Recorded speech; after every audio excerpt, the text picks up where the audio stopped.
Hello. Thought I would open up the Bigwig box with you guys. I can imagine there's a lot of unboxing videos for the Tamiya stuff on YouTube already, but I've got a few to build now. I've been letting them collect up. Different reasons, life gets in the way sometimes. But I've got quite a nice collection of Tamiyas now to actually get built. I've got the Watanabe Hornet, I've got the fast attack vehicle, I've got a Frog, and I've got the Hornet Eva. So I've got some really nice ones to build this Christmas on the good list. My lovely wife and kids picked me up the Bigwig, which is one I've wanted to build for a very long time. Interestingly as well, it's one of the, I've been collecting a long time, it's one of the few Tamiya cars I've never owned. I've come close. I've passed them on for other people. I was actually gifted a box with an original body and some body parts in many years ago. I used to have the Nico Dandy Dash as well, which was the kind of the alternative to this. It wasn't, you know, it wasn't Tamiya, it was a different brand, but it got some really cool features on it. That went on to a friend who bought it off me a couple of years ago. John Weston, it's in this collection. From memory, 99% sure it is John. But today I thought I'd just open the box and just have a look at what's inside with you guys. So obviously the Bigwig's quite an important car in the Tamiya world. It was the car that was released in 1986. It was released by Tamiya as a 10th anniversary car, so they'd obviously been going for 10 years at that point, making RC vehicles. And it's the first Tamiya, I believe, that was designed by somebody outside of the Tamiya organisation. It was designed by Mr. Moon. Well, it's not Mr. Moon, it's I don't know his full name. I'll find it out. I think actually it might be in here somewhere, mightn't it? Takuya Ura, maybe? Takuya Ura? You can see a picture of the guy there. He was head of design, or head of something at Mooncraft, Japanese racing company, who were designing full-size cars, used to be in Le Mans and all sorts of stuff. Well known for his kind of aesthetic, but also performance-related designs of vehicles. And the bodywork was all designed by him. So this was quite a special car for that reason, and also, you know, I know a lot of people who aren't big fans of the car because of the looks of it, because it is quite outlandish. But for me, I love that. But so yeah, so I'm very excited to get this one built. But we'll have a quick look at what's in the box today. So what we've got to start off with, I mean, we've got the manual, got our Tamiya nice and clear, got the decals. The decals on the re-release versus the original. Obviously, as with all the re-releases, a lot of the sponsors have gone. The thing that is nice with this one is they've been able to keep the Mooncraft stuff because of the designer. So that's cool. Enjoying that. But all the other sponsors, you know, the old Pennzoil oils changed to Ford, and I can't even think of all the other ones. There's tons of them. All the original sponsors that used to be used have now got a similar looking sticker that doesn't say the same, but most of you guys already know that because you will have had the re-releases already. But yeah, there's some other nice little bits with the Bigwig that we can have a look at. One of the things that I am interested to see, let me just put that out of the way, is in here. I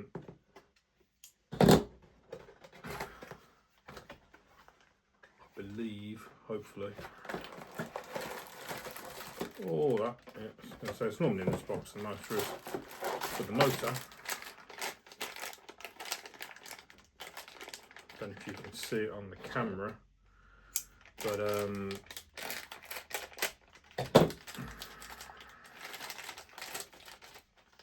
yeah, so it's a specially stickered GT tune motor that comes with the Bigwig. The original Bigwig came with a Dyna stock from memory. Somebody might correct me on here. Like I say, it's a model I've never owned, so you can't shoot me down on it. Hey Google, lights on, living room lights on. So yeah, so GT tuned. It's a 25 turn motor, stickered especially for the Bigwig, which is nice. So yeah, should give it a nice bit of torque. It also, and I ain't got a clue which bag it is. Oh, there they are. Yeah, it comes fully ball raced, so you get metal ball bearings, which is cool because that's normally one of the first kind of upgrades I'd go for. So my people who supply me bearings, I'm sorry, but you don't need to with this one.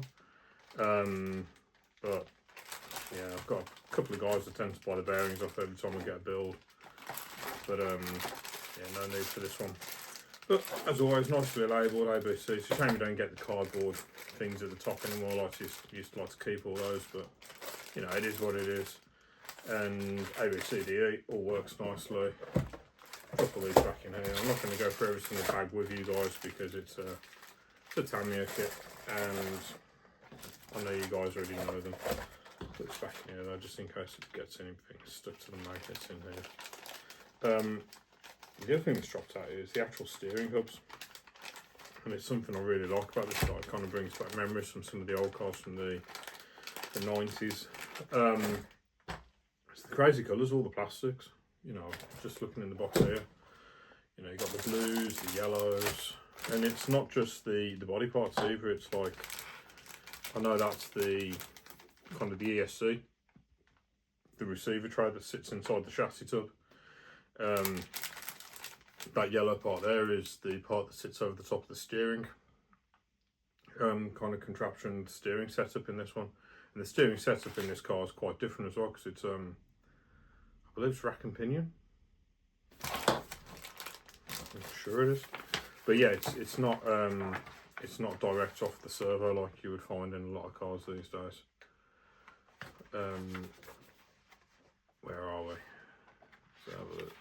Interested now. Got to check. So all the ball joints look good. Yeah, so there's the steering servo going in there. Here we go.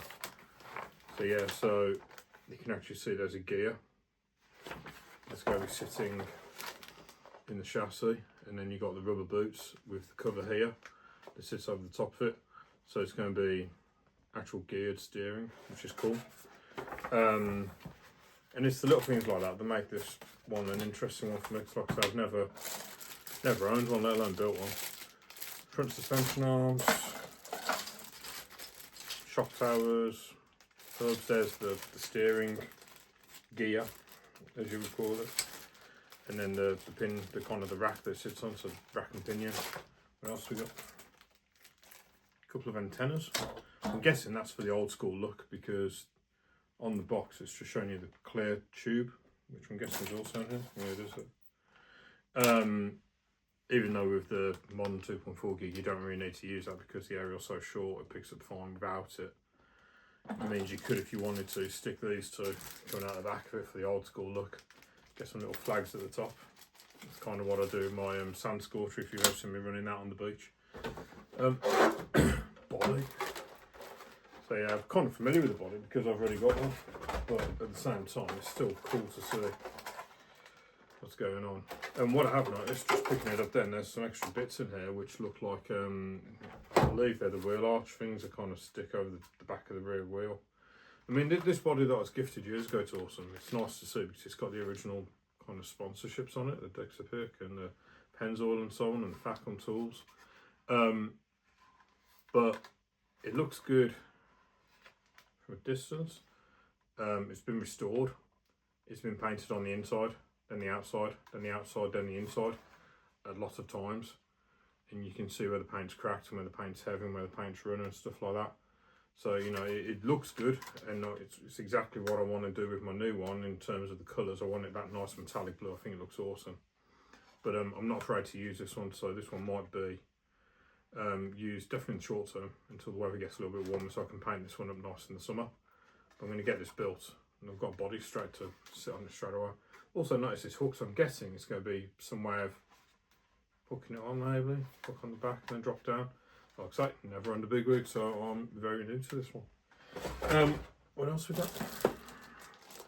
So you got the racing spikes, but they're not like the spikes you get in the Frogs and the more modern cars. They're actually blocks and spikes. I'm guessing there's a proper name for them. But yeah, they're actually very similar to what was on the Dandy Dash that I had in that pattern. But I'm guessing they just copied these anyway. You can see them better on the box. You've got ovals and like every other one's a spike on the centre rows. Same on the front, every other row's a spike, which is cool. Hopefully they last a little bit longer than some of the other Tamiya spikes, because the other Tamiya spikes, when you use them on the timer, when you're doing your burnouts, they last you 5 minutes. Apart from that, like I say, it's not really a big one. This is a massive bumper. Look at the size of that bumper. You got the actual tub. Last time I built a Tamiya with a tub like this was probably one of the clodbusters that Blitzer Beetles that I built recently. Blitzer Beetle, some of you may know, was my first Tamiya car. Had it when I was a wee nipper, got it for Christmas. Love it. Still got my original one. I've had many since, but I've actually, I think I've got one waiting to be built. I built one up for Maximus maybe 2 years ago now. And yeah, that's got a very similar, it's almost like the Falcon. It just looks like a Falcon shape with the battery sit nice across there. The difference with this one though, which you can't really see unless I take it out of the bag. Whoop. Just do that there. It's got a moulded, what looks like would be a V8, because it's got the 4 ports on each side. So I've seen some people online as well actually paint that up and put little wires coming out of them, which looks cool. So yeah, I'll have a play with that. I like the little details like that. There's the Yule now. Mooncraft dish wheels, lovely. Gearboxes, front and back gearbox. 4-wheel drive, shaft driven 4-wheel drive this one is. There's the driver, which I'll enjoy painting as well. Putting Citadel skills to good use. And that, I'm guessing, in fact it's got hooks on it and a hole at the front. I'm guessing that's the battery holder. Big old battery holder that, isn't it? Don't know though, gonna find out. But anyway, that's oh yeah, CVA shocks as well. So you get oil filled CVA shocks with this one. That classic Tamiya yellow. Used to be I remember getting my lunch boxes and stuff back in the day and always wanting to get my hands on some of the yellow shocks as an upgrade, because you knew they were the oil filled ones, so it was always nice to buy a second hand car and find a set of yellows on. But anyway, yeah, lots of bits. I've got to try and figure out how they all go back in the box yet, because I'm not building this tonight. I've actually got another car I'm going to be taking a look at in a minute. It's a completely different car to this, different scale, different style. It's a 1/24 crawler. But yeah, keep an eye on the channel. That video, I don't know when I'm going to post this, so it might come out real soon, or it might be a few weeks time. It's one I'm doing a little project with somebody else on.